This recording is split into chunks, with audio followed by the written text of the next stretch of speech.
Thank you very much. Well, shade less than 10 minutes for all my experience is probably a tall order, but I'll have to be selective. Well, when we speak about long-term investment, necessarily we start thinking about the unsatisfactory rate of growth, unsatisfactory dynamics of the European economy and what to do about it. As you know, that there are two competing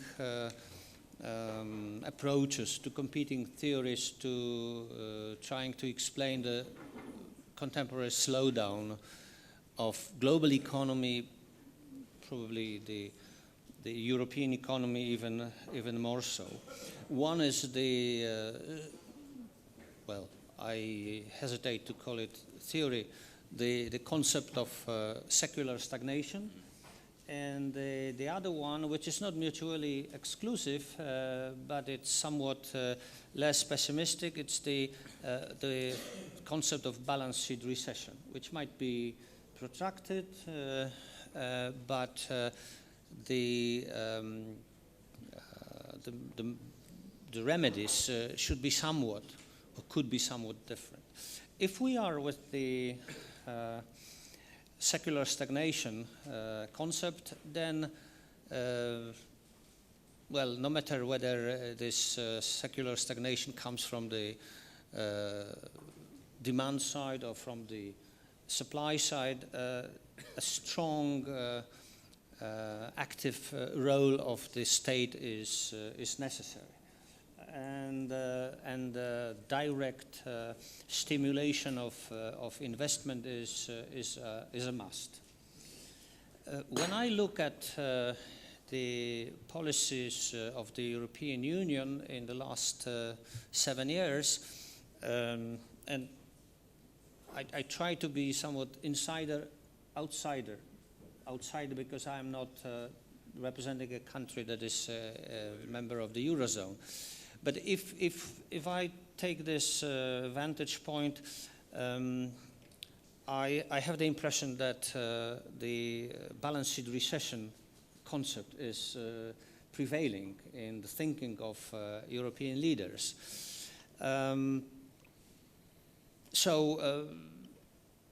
Something got wrong with the balance sheet of the countries, of the banks, probably less of the households, less than in the US, but still.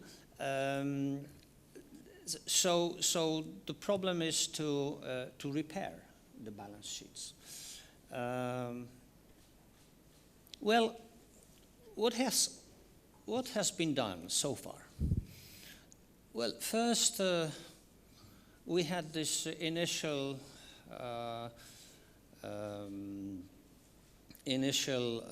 drive to stimulate the economy fiscally from 2008-09, but then it was shelved in view of the sort of crisis of some countries on the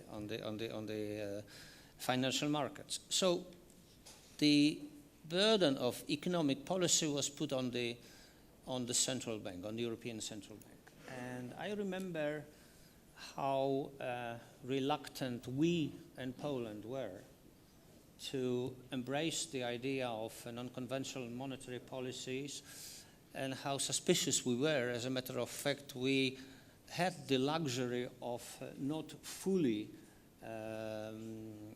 following the policies of the ECB, the negative interest rates, asset purchases, all that we know about. And of course there were strong opinions about the terrible side effects of that policies.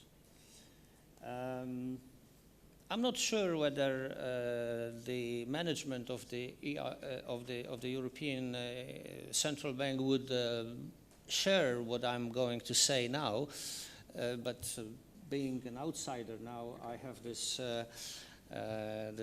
liberty to say a little bit more. But certainly what the policies of the ECB produced is they mitigated the need to let's say, actively repair the balance sheet of many indebted countries. Well, basically driving down the cost of refinancing the public debt to zero, which means fiscal austerity, however defined, needed, was less than without these policies of the ECB. So clearly a fiscal effect of the policies of the ECB. Well, also the policies helped somewhat recapitalizing the commercial banks, which again was good to repair the balance sheets of the banks and make them operational again, which we are now seeing in the European economy, that banks have resumed activities, have resumed let's say, growth of credit activity. So, okay, we have, and on top of everything, all the doomsayers proved to be wrong. At least so far, we don't see any bubbles, any asset bubbles created as a consequence of ECB policy. So you may say it's a full success.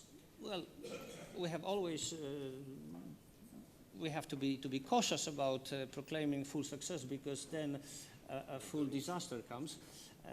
But at least for the moment, the policies of ECB helped repair balance sheets of countries and banks. By the way, eliminating the danger of deflation, of course helped by the oil markets, also helps. And as we are approaching the 2%, as long as 2% inflation, as long as we still can keep inflationary expectations under control, and as long as the peoples keep suffering from money illusion, which is the great thing in the moment. I mean, without money illusion, we are dead. Basically, we need it to repair the balance sheets of European countries and European banks. So, may I remind you of the time constraint? Yeah? Which is it has already elapsed. Yeah. Oh my. So, okay. So, what is that we need for longer term investment? Well, for this we need to restore trust in policies, restore trust in euro, in the currency. We have to resist protectionism, and we have to continue strengthening or cleaning the banking sector, the balance sheet of banking sector. As a matter of fact, we are in the middle of towards success. As a matter of fact, we see there is a lot of progress in the Eurozone, in the European economies. We are probably, it's too early to say we have won. It's too early to withdraw from the ECB policies. It's not too early to say we don't need further fiscal austerity. And it's, of course, not too early to continue and strengthen structural policies.